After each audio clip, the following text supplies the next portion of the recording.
26 मार्च और सर ये लास्ट 31 मार्च उसने आके सर इतने बुरे तरीके से मारा पीटा और बोलता है कि एक हाथ एबॉर्शन करवा और एक हाथ फिर पैसे मतलब कुछ मेरे प्राइवेट पार्ट पे उसने ब्लेड से कुछ ऐसा किया कि मुझे हॉस्पिटलाइज करना पड़ा, सर्जरी करवा, गैस की गोली के बदले एबॉर्शन की दवा खिला रहा था। उसने बहुत सारे झूठे बातें और झूठे वादे किए कि शादी करूंगा ये वो, और मैंने उसको गाड़ी वाड़ी भी खरीद के पैसे वैसे भी दिए और फिर 2 साल वो लिविंग रिलेशन में भी रहा। नॉर्मली एक शादी किया बट बोला पब्लिकली शादी भी करेंगे थोड़ा टाइम। मैंने घर में बोलना चाहा तो वो जब मेरे साथ रह रहा था वो घर ही खाली कर दिया।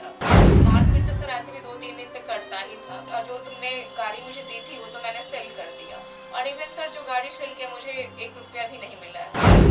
कुछ रईसजादों का शौक होता है लड़कियों को अपने जाल में फंसाना, उनकी जिंदगी बर्बाद करना और जब मन भर जाए तब किसी दूसरी लड़की को निशाना बनाना। ऐसा ही एक मामला बिहार की राजधानी पटना से निकलकर सामने आ रहा है जिस पर हम आज बात करेंगे। नमस्कार, मैं हूं सुजीत सागर और आप देख रहे हैं बीटीवी न्यूज।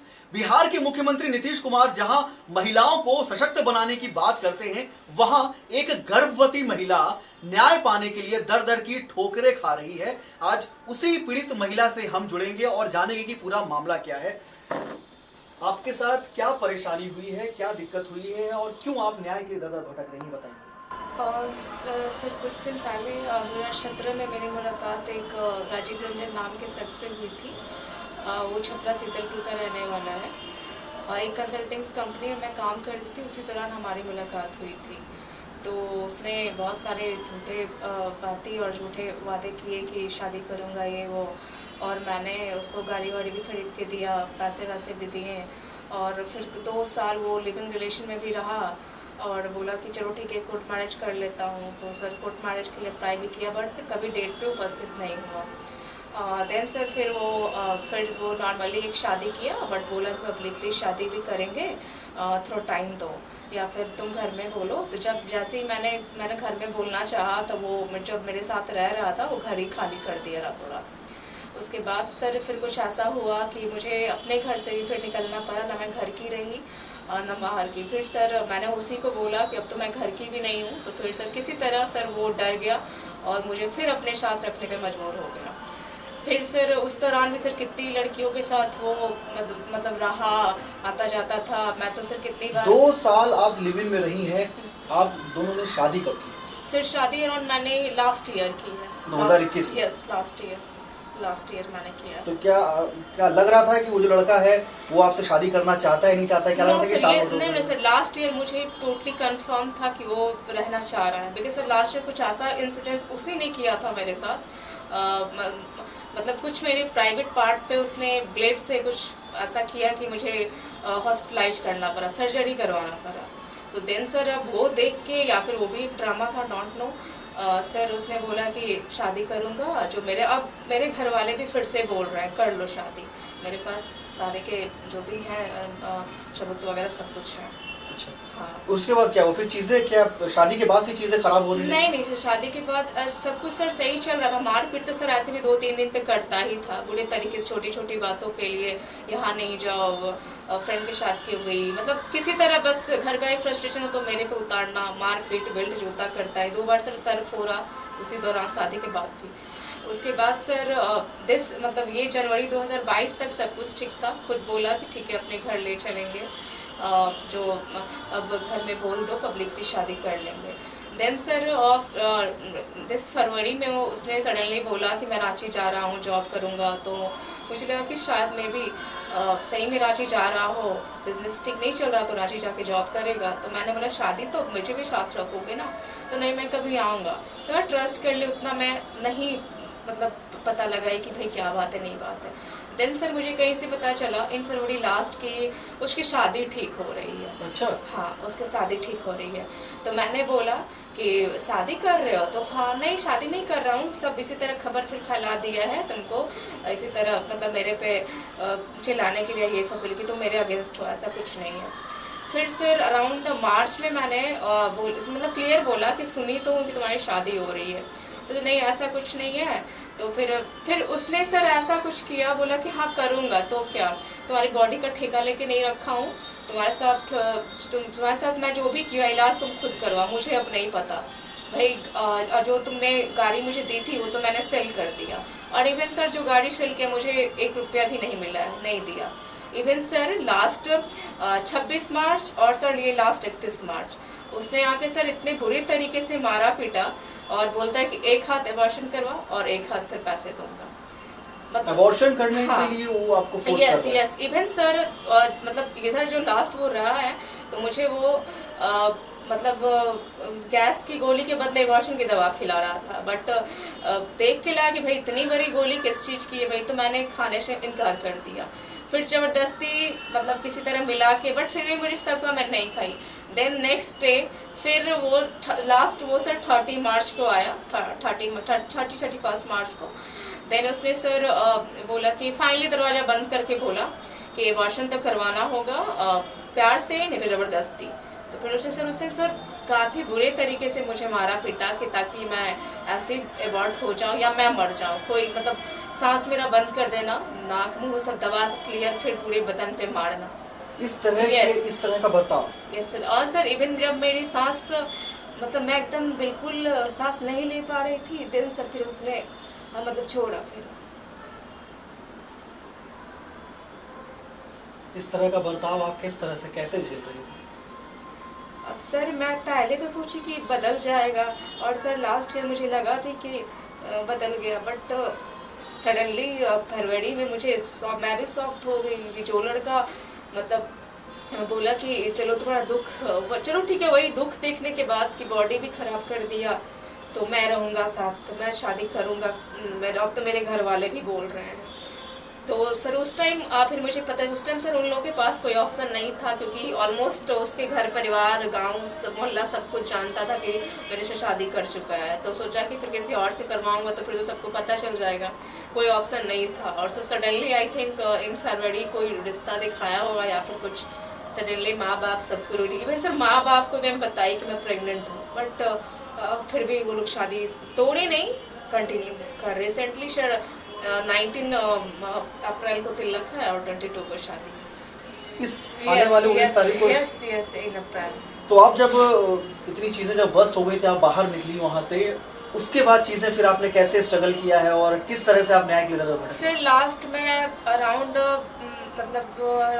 1 मंथ से मैं महिला थाना फर्स्ट टाइम महिला थाना गई। महिला थाना जब भी जाते वो डेट पे डेट देते, वो डेट अपना नहीं बताते या मेरा नहीं सुनते, वो लड़के का डेट सुनते। लड़का बोलते हैं इतने तारीख को ही होगा, कुछ भी उससे पहले नहीं।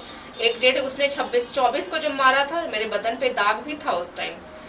उसी टाइम मैं गई थी शाम में, उस टाइम उन्होंने बोला, फिर बात किया, मैं ये भी बोली दाग है आप देख लो, कोई मतलब नहीं उन्हें। वो बोले एक डेट दिए, फिर वो बोले लड़का कि 26 सैटरडे का आऊंगा। 26 को वहां नहीं गया, मेरे घर पे आया। 2 दिन वही जो मैंने आपको बताया कि मुझे दवा खिलाना चाहा, किसी भी तरह घुमा फिरा के मैं नहीं खाई। लास्टली फिर वो 30-31 का जब मारा तो सर मैं तो सर फाइनली डर के मैं घर ही छोड़ दी। अब फिर सर मैं इधर सर गई हूँ 3-4 दिन पहले, तो मैंने बोला, तो उन्होंने फोन किया तो क्लियर बोला कि 17 को आऊंगा। फिर सर मैं एसपी ऑफिस में आवेदन दी, तो आज सर इनके यहाँ पहुंचा है, महिला थाना के यहाँ वो आवेदन पहुंचा है। एसएसपी थाने आप कब गई थी, किस तारीख को? सर 8 तारीख को मैं गई थी। वहाँ से क्या बोला गया? सर वहाँ से बोला गया, मेरा आवेदन लिया गया, बोला गया कि आप मंडे को आइए, जो आप डिस्पैच नंबर कुछ देंगे वो मिलेगा। मैं डिस्पैच नंबर सब ली और फिर यहाँ पे आई, तो लेटर मेरा यहाँ पे आ गया था। तो जब महिला थाना में ये मालूम पड़ा कि आप एसएसपी के ऑफिस जाके वहाँ पर आपने गुहार लगाई है, तब यहाँ पर क्या? सर यहाँ पे मुझे लगा कि शायद में भी कोई कंक्लूजन निकले, बट सर नथिंग। देन भी वही बात कि जब एक बार बोलती हूँ दैट 17 के बाद ही कुछ होगा। मैंने ये भी बोला कि वो तो 19 को शादी कर रहा है, 19 को तिलक है, 22 को शादी कर रहा है। और इवन इस बीच में शायद वो मुझे मार ही दे रास्ते से हटाने के लिए, जब मैं ही नहीं तो मैं लड़ूंगी फिर किससे। और वो तो ऐसे भी उसका मारने का टोट क्लियर बोला भी था मेरे सामने भी कि तू फिर जान से जाएगी, फिर अगर नहीं अबॉर्शन करवाएगी मेरे लाइफ में आएगी, तो मेरे इंटरफेयर करेगी मेरी शादी के बीच में। मैंने सब कुछ लिखा है आवेदन पे, बट फिर भी कुछ नहीं, 17 के बाद ही, देन 17 के बाद ही, कुछ भी नहीं। क्या लगता है महिला थाना जो है वो क्या मदद करने की उसमें नहीं है? क्या लगता है जन्म नहीं कि मदद नहीं करेंगी वो? उनके बर्ताव से क्या लग रहा है? सर मुझे तो नहीं लगता कि ये लोग वैसे मत, जब आदमी ही मर ही जाएगा तो फिर लोग क्या मदद करेंगी। मैं तो अराउंड और बता तो रही हूँ 1 मंथ से तो रेगुलर जा रही हूँ। कितना आवेदन दी, कितने का पिक तो मेरे पास है। लास्टली फिर एसपी ऑफिस के कहने पे जब सर नहीं किया तो मुझे तो उम्मीद नहीं है कि ये लोग कुछ करते भी है कि नहीं करते। लास्टली 17 का डेट दिए कि 17 के बाद केस होगा। मैं बोली चलो ठीक है। मैंने आज ये भी बोला है कि मैं प्रेग्नेंट हूँ, मैं यहाँ से वहाँ भटकते रहूँ इस हालत में, मुझे कुछ हो ही जाएगा तो मुझे इससे मतलब नहीं है। क्लियर बोला उन्होंने, मुझे इससे मतलब नहीं। उन्होंने ये भी कहा, महिला थाने ने ये कहा है मुझे इससे कोई मतलब आप नहीं। मरे या जिए कोई मतलब नहीं है मुझे। अभी आप क्या चाहती हैं? क्या किस दिशा में अपने इस इंसाफ की लड़ाई को लेकर जाना चाहती हैं? सर मैं यही चाहती हूँ कि मतलब जो मेरे साथ किया है ये 5 साल जो जिल्लत भरी जिंदगी उसने मुझे जिलाया, अपने एज अ स्लेव की तरह, गुलाम की तरह रखा है। जब मन तब शादी करो, जब मन तब रहो, जब मन तब घर पे आ, जब मन तब शादी करके निकल जाना। तो सर मैं चाहती हूँ कि रहना तो नहीं चाहते उसके साथ, क्योंकि सर बहुत बुरे तरीके से लास्ट टाइम मुझे मारा। मेरे दिल में कोई अब प्यार मोह माया नहीं है। बस सर उसको किसी तरह मैं मेरे साथ जो किया उसकी सजा उसे मिल जाए। क्या आप ये चाहती हैं कि जिस तरह से उसने आपकी जिंदगी बर्बाद की है किसी और की जिंदगी उस तरह नहीं से सर, बर्बाद बिल्कुल नहीं, बिल्कुल नहीं, कभी नहीं। इस पूरी लड़ाई में आपका परिवार किस तरह से आपके साथ है? क्या आपका परिवार आपके साथ है या नहीं? नहीं सर, मैंने सर अकेले ही, मैं सर खुद अपनी मर्जी से रह रही थी। और सर मैं 29 ईयर्स ओल्ड हूँ तो मैं फैमिली की हेल्प लेना भी नहीं चाहती। मैं अकेले ही जो भी कर रही हूँ अकेले ही कर रही हूँ। इतना सब कुछ झेलने के बाद ये ताकत कहाँ से आई कि आप अपने लिए लड़ना है और न्याय पाना है? सर ये सब सर लास्ट कुछ ईयर से मैं स्ट्रांग हो गई हूँ। पहले तो ये सब जानती भी नहीं थी, बट सर होता है ना कि सहते सहते आदमी और स्ट्रांग होते जाता है, आदत हो गई है बस। नीतीश कुमार जो बिहार के मुख्यमंत्री हैं वो महिलाओं को, खास करके बिहार की महिलाओं को सशक्त बनाने की बात करते हैं। आप एक महिला हैं, आपके साथ अन्याय हुआ है, ऊपर से आप गर्भवती भी हैं और इसी राज्य में आपको न्याय के लिए दर भटकना पड़ रहा है, आपको चक्कर लगाने पड़ रहे हैं महिला थाने के। महिला थाना आपसे ये कहता है कि आप मर जाएं, उससे कोई फर्क नहीं पड़ता है।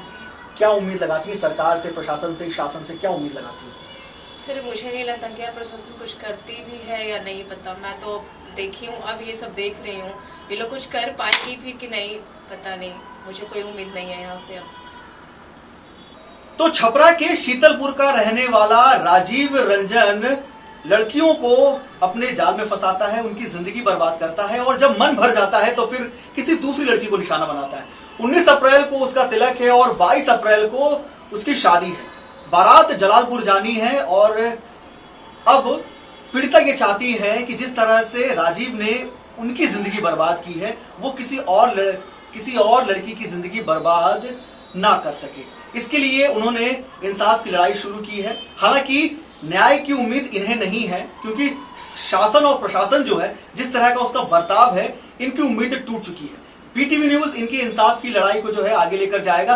देखना होगा शासन प्रशासन ने इनकी इस इंसाफ की इस लड़ाई में क्या भूमिका अदा करता है। देश दुनिया बिहार की हर छोटी बड़ी खबर के लिए आप बने रहे बीटीवी न्यूज के साथ। अपने सहयोगी नितिन आर्या के साथ मैं सुजीत सागर, बीटीवी न्यूज पटना।